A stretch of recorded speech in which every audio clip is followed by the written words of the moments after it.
Hi, good afternoon. My name's Alexis Davis. I'm the Chief Operating Officer here at the Technology Advancement Center in Columbia, Maryland. And I'm very excited today to welcome one of our premier sponsors of our upcoming Defend the Airport, June 17th and 18th, Bureau Veritas, who has kindly taken the time to talk about the importance of security, cybersecurity on our airports and aviation sector, as well as they will be leading a special breakout session and crisis tabletop exercise, which I'm really excited to hear them discuss today. I'd like to introduce Floris Duvacot, who is the Acting Managing Director of Cybersecurity North America, Bureau Veritas, and Luke Fletcher, who is the Principal Crisis Consultant, Cybersecurity for Bureau Veritas. Welcome, both of you. Thank you. Nice to be here. Thank you. Nice to be here, and also excited to be participating again at the conference this year in June. Yes, in fact, I should have led with that. We have our returning sponsor. Bureau Veritas has been really a great support of our critical infrastructure collaborative events as they play a key role in cybersecurity safety in the critical infrastructure, a mission that is near and dear to TAC's heart, as well as Bureau Veritas. So I think before we get the discussion started, did you have any opening remarks that might want to set the tone? Yeah. For me, I think as Bureau Veritas, we're very proud to be representing ourselves at the conference again this year. Also to connect with industry peers in the aviation sector, because we really see that in the current threat landscape, that especially with all connected systems where airlines and airports rely on each other, on baggage carriers, on catering suppliers, that there's so many angles for cybersecurity criminals also to disrupt airline operations. And I think the conference also brings together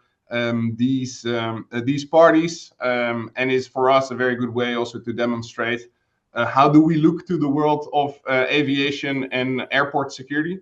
And I think, Luke and I will talk a little bit more about that, how we're preparing for the conference as well today. So thank you for having us, and look forward to that. Yeah, maybe I'd add to that just to say that with the current kind of geopolitical tensions, we're getting a lot of requests for support from customers to help in this cyber crisis simulation space. So I think it's very pertinent that we're doing a workshop like this, so anyone who attends it can understand what it feels like to be in this situation and make sure they take some lessons learned away for their own preparations. So look forward to it. Right. Which is, as you just described, an important issue as a whole in the aviation sector, which is what this event and your participation is going to help drill down on. What do you think is a unique challenge that you're seeing in the environment when it comes to cyber risk and resilience, especially resilience? Like, frankly, I can tell you, I hear that word used a lot, and sometimes I think it doesn't get the proper description that it deserves. So what can you speak about there? Yeah, well, I think the aviation sector is very special in that regard, because in aviation, as passengers, but also from a safety perspective, we really anticipate very little tolerance for disruption during operations. So I think that what makes aviation special for this is that on a from a safety perspective, there are already many crisis protocols to ensure that operations run securely and safely. But what cyber brings in the mix for aviation is that any incident that happens has a real world effect on a baggage carrier, on ensuring that the catering would be on time, on ensuring that the availability and the integrity of the systems that pilots rely on are secure. So any disruption or delay or outage has a real physical impact as well. And I think that's also the unique challenge for the aviation industry, that it's not just a software app that doesn't work anymore, but actually customers will not be able to fly because there's no room for mistakes in the aviation sector. Yeah, well said. Luke, did you have anything to add there? Yeah, you mentioned that you hear the word resilience all the time, right? And if you look at what do we talk about when we say the term resilience, the ability to adapt and bounce back from disruption. And I think, previously disruption was maybe considered something slightly small, and your preparations were tweaking a few things to try and adapt and change for that. But with cyber, and particularly the level of sophistication that we're seeing in attacks at the minute and the frequency of attacks, that level of disruption is quite extreme. So your ability to bounce back needs to be prepared for those fairly extreme, very disruptive scenarios. And in fact, I've just come back from the UK cyber conference, Cyber UK, and I think that was a lot of the messages that were being given by the National Cybersecurity Centre there and some of the kind of leaders in this space, that our imagination needs to go that step further and prepare for that real extreme kind of level scenario. And I think that's one of the interesting components of it now. You talk about crisis and simulation. Airports, I think it's no surprise, do crisis simulation drills and exercises over and over again in multiple sectors and areas. What makes the cyber exercise so unique? And that's something that you're going to be showcasing when you're here at Defend the Airport. But yeah, what makes the cyber crisis simulation unique? Yeah, good question. I think there's probably two key things to that. So the first is, in a traditional crisis, you tend to have something big happen. And then the response is kind of dealing with that big issue. And over time, it becomes smaller, whilst the consequences of that issue might obviously amplify with potential knock-on consequences with the media or with the public or whatever it is it might be. That thing that's happened, whether it's an explosion or could be a terrorist incident or a fire or a flood, for example, you're kind of mitigating that and dealing with it. And eventually that kind of ends. With a cyber incident, you have this big thing happen, but then you also have this unknown entity in the background actively working against you whilst you're trying to deal with the incident, intentionally making it worse. And they've been preparing for this and planning for it. And so you've not only got that added challenge of dealing with that big bang, but you've also trying to deal with the escalation in that and someone actively making it worse. And then I think linked to that, the second thing that comes from it is in a cyber incident, there are motives, right? And there are different motives that a adversary maybe has for that particular attack. So your response also can be affected by those different motives. So if it's a nation state based attack that's trying to cause huge disruption or instability in the economy, there's a very different approach you have to take versus if the motive is a cyber criminal gang that's trying to make some financial gain, or even a hacktivist that's just trying to cause some disruption on a local level. And I think that's also the unique dynamic that you get from something like a cyber crisis incident, and therefore needs to affect how you design and run those simulations. Yeah, you mentioning about the idea of it being the nation state and really the source or the varying motives. To zero in on that, cybersecurity often gets put in a bucket of it's an IT concern. It's a disruption and it's a certain inconvenience. But how do you think these threats have evolved from becoming just IT concerns, but rather something that can affect public safety, public trust, and just operations at large? Yeah, good question as well. So I think one of the key things is they've evolved in their sophistication and their frequency, which is one, right? And then in turn with that, the prevention and response side, whilst at first glance it seems like it's a more technical and cyber issue that's dealt with by an IT department or a cybersecurity department, that's not the case anymore. And I think the impact is so great to the organization in these and covers so many different domains that it requires a response from every area of the organization. There's usually knock-on impacts, whether they're legal, whether they're financial, whether they're reputational, that require input from those different areas. But not just that. If I go back again to the event we were at Cyber UK recently, where there was this real pressure and mindset to thinking worst case scenario, thinking of dealing with those business continuity items in those extreme circumstances where you've really lost the core IT and technical components of what you would normally deal with on a day-to-day basis and have to revert to much more kind of manual procedures. And that requires every area of the business to consider that and think about what they would do in that circumstance. And I think that's the real dynamic change. Yeah. Also, Floris, anything to add there? Yeah, and I think the dynamic, it is not only from a financial perspective, which is a big damage for airlines and airports, but it's also very much a reputational one. aviation is very much at the core of safety. Why do you trust an airline to fly you through the sky? Yeah, because you are also you also trust everyone there to ensure that they have thought of everything to ensure that you come from A to B in a safe manner. And if you start doubting that, or if there's any disruption around that, well, people also need to ensure that they keep trusting a brand, but also a way of transportation. And I always take the analogy with when we had the COVID pandemic, then suddenly everyone knew flying is not safe anymore. We're not going to fly anymore. So there was a big, I would say, challenge on let's delay our travels in a specific way. If that same would happen on a cybersecurity perspective, if you know your data is not secure with a particular airline because they've been breached, or you know that there are challenges at a particular airport because the baggage carrier has been hacked, and you've read that all the baggage and luggage has been delayed or disrupted. You pick maybe a different airport to fly in, or you pick a different carrier to go to. So I think that is also where maybe talking a little bit more about reputational damage and making it larger, but yeah, that's I think why this is also a very important topic for in that regard. Yeah. Yeah, you're right. I mean, people can have a choice when it's something objective, but I think when you have a cybersecurity, infraction or attack, there's no choice.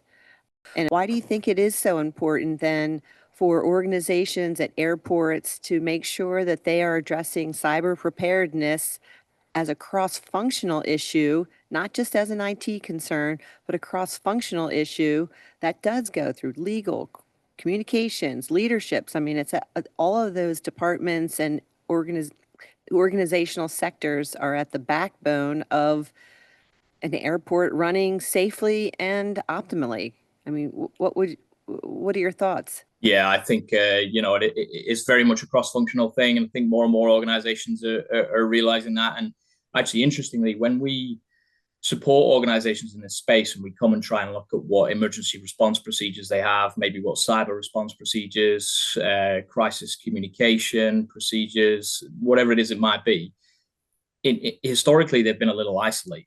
So you might have a more physical emergency response plan or procedure that focuses on safety. You have that crisis communications procedure that's kind of focused on those reputational incidents, maybe an IT incident management team that's focused on IT issues.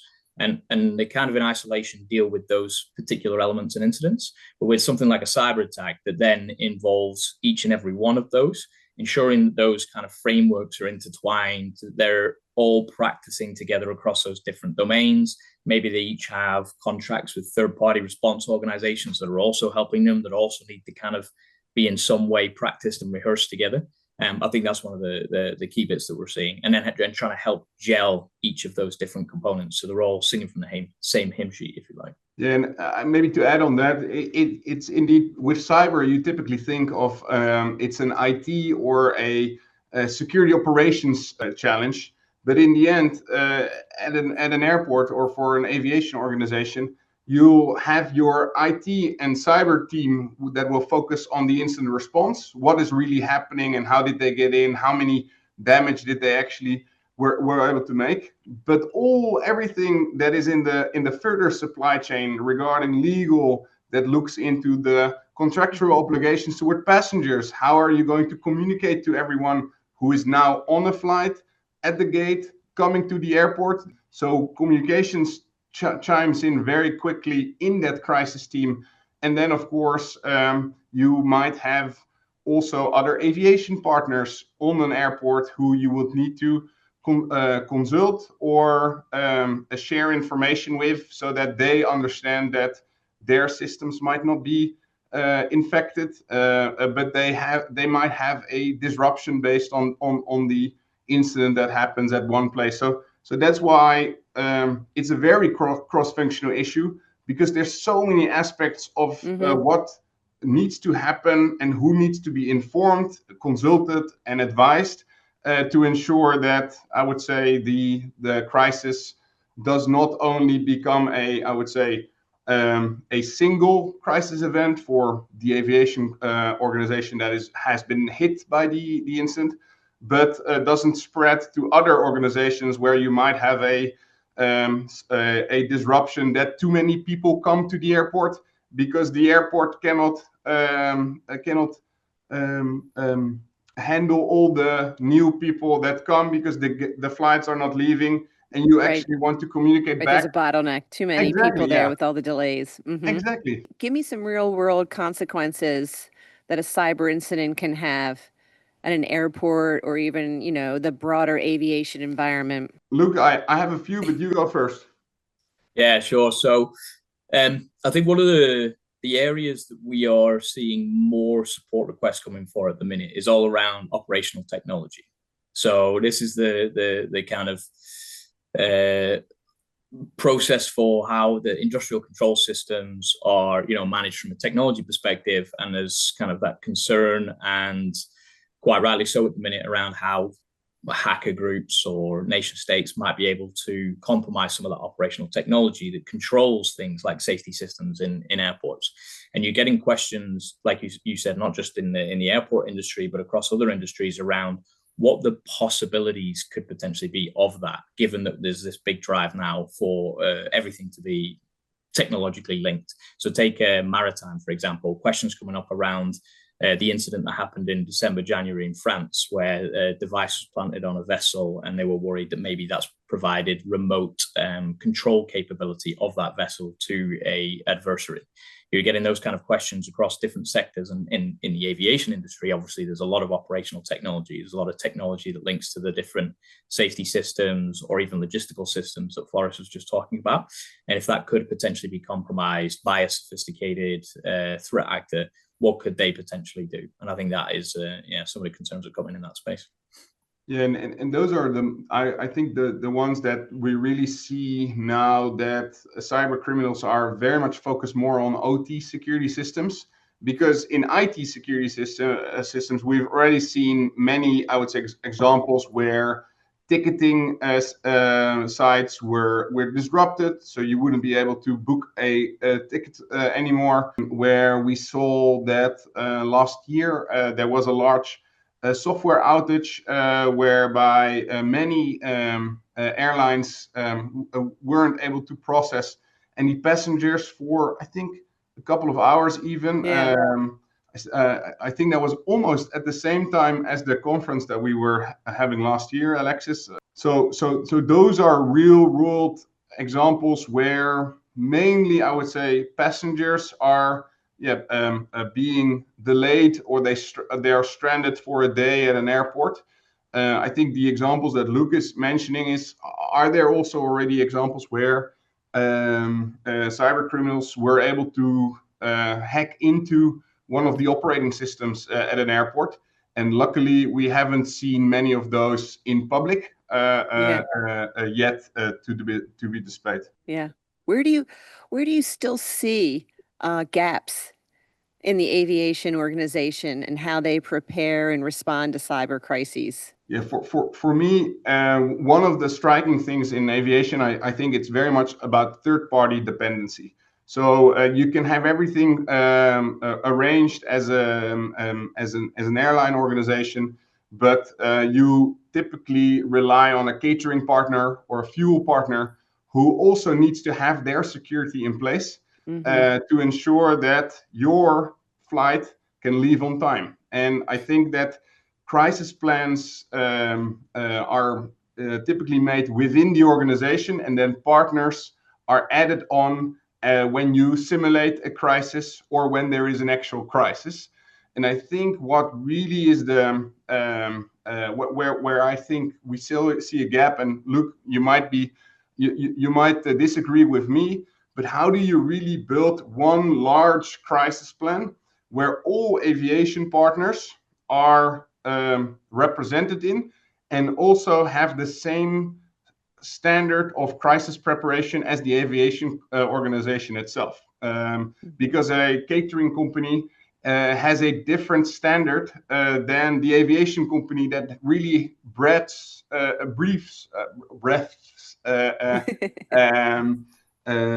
safety, a security, and resilience. And when you add on new partners, I think that is where we really see the gap and also the opportunity to invite them and get them at the same standard level within the industry. Right. Disparate organizations with varying levels of, commitment and expertise and skill, frankly, in how they can respond. I can see that would, inherently create a gap. Yeah, but it's interesting because I think where Floris was trying to hint towards me maybe slightly disagreeing with him on that front, I think it stems from, if you look at the airline industry and you look at response processes and procedures, they are in line with kind of financial services, with being very prepared. They invest a lot of money in their crisis management procedures. They train and exercise that an extremely large amount. They've learned some huge lessons from some fairly large scale airline incidents. And so their general emergency response procedures are very mature. But what I was talking about earlier with kind of cyber coming into the domain and wanting to bridge the gap between IT incident response and crisis communications and physical emergency response, I think obviously they have been working a lot in connecting that. But when Floris talked about partners, I think one of the big gaps you see, not just in airlines, but other industries, is this huge reliance now on suppliers. And so whilst you may, in the airline industry, have this really effective emergency response organization that you train and exercise perhaps internally, with the vast number of both technology and non-technology suppliers that you have, a cyber incident can affect that supply chain ecosystem in such an extreme way that you might have everything, under control in your house, but then if it's not quite the same in some of those supplier domains, then you've got a problem. And so we're seeing more and more organizations trying to run supply chain scenarios and bringing those suppliers in to see, does their level of preparedness match our level of preparedness, and where do we see some gaps, and maybe that should affect our procurement processes or how we train and exercise moving forward. Yeah. Well, that's a great segue. In fact, speaking of what you're going to be doing here at our upcoming Defend the Airport, which is here in Columbia, Maryland at the TAC, June 17th and 18th, Bureau Veritas, premier sponsor, leading a breakout session in crisis simulation. What can attendees expect to gain from the workshop and better understand the kinds of decisions and trade-offs that come with high-pressure cyber incident? Do you want me to say this one first, Floris? I was going to say, Luke, Floris, which one? No, well, Luke, don't spoil too much, right? Because we right. We need this enough is what to we were educate, but about. keep it as a teaser. Yeah, exactly. Yeah. So I think maybe I would add, we run a lot of these workshops, either directly with customers or in events like this, where we try to give a little bit of a flavor as to how these are designed and what the experience is like. And in terms of what can people expect, it's a realistic exercise. So we have our cybersecurity specialists who across kind of 3 different domains. So one, we have a series of crisis consultants that spend every week designing simulations for lots of different sectors, and over a large number of years kind of updating and perfecting and improving that methodology. So something that really is a good simulation to be part of. I think the second thing is we have our experts that work in specific domains. So in industrial environments, in airports, in working with airliners, working in the maritime sector, over years of trying to hack into those organizations and hack into those environments, they've developed kind of a level of expertise and understanding as to what makes a realistic scenario for this. So that's what we try to bring. And then for someone who's attending it and wanting to participate in an exercise like this, you can write all the plans you like. You can be involved in all the discussions about how prepared you should be. But unless you kind of attend it like this and take part in a simulation and deal with the pressures of, lots of information coming at you and having to make difficult decisions under pressure, and even in this kind of case, working with people that you don't know particularly well, and you've got to kind of figure out a solution to the problem, is another fundamental thing, but also some fun, right? It's designed to be entertaining. You're here at a conference. We're designing a workshop that's both educational, but some lighthearted entertainment as well. Excellent. And, keep in mind for those who are listening and, as well, the attendees are a complexion of government personnel, policymakers, airport personnel, academia. So we have a good grouping of the community that are able to also make the workshop as a participant even that much more valuable amongst the other participants. So it's really exciting. Well said. I know that's one breakout session that I will want to be attending. Yeah, I think Nice. having people from lots of different domains is always a bonus, and of course you get that in a real crisis, right? When you bring the team together, people with different expertise. So always nice to have that in the workshop and share lived experiences together. Yeah. And we participated in the crisis workshop in January as well during the Defend the Railroad conference. And one of the things that people typically say is the more experienced people will say, well, this was very much a pressure cooker. And there was a lot of information in not a lot of time, but do value the deepness of the scenario where we really try to surprise people as well. Because what is the reason why you organize a crisis simulation with an external party?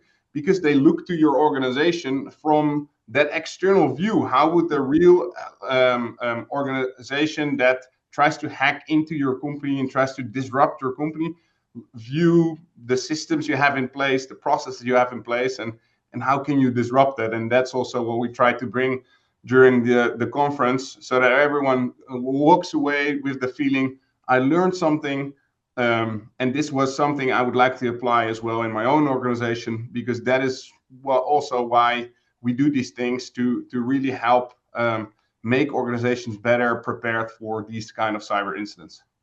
That's great. This has just been such a great conversation, both about what you're bringing to the table now and what we can also expect when we see you here at Defend the Airport, June 17th and 18th. Any parting remarks, any go backs, anything more you'd like to add? Only come and join us, right? It's we put a lot of effort into these workshops. We value what they're there to try and achieve. There'll be a good experience. You will hopefully, as Flores says, learn a lot and take some stuff away, and importantly have some fun at the conference as well. Yeah, and I think maybe my last remark is most of these incidents you never hear about in the news, because these are just part of operational resilience of an aviation organization. But I think that already last year in the US there were 10 known larger incidents, either on data breaches or hacks into company software.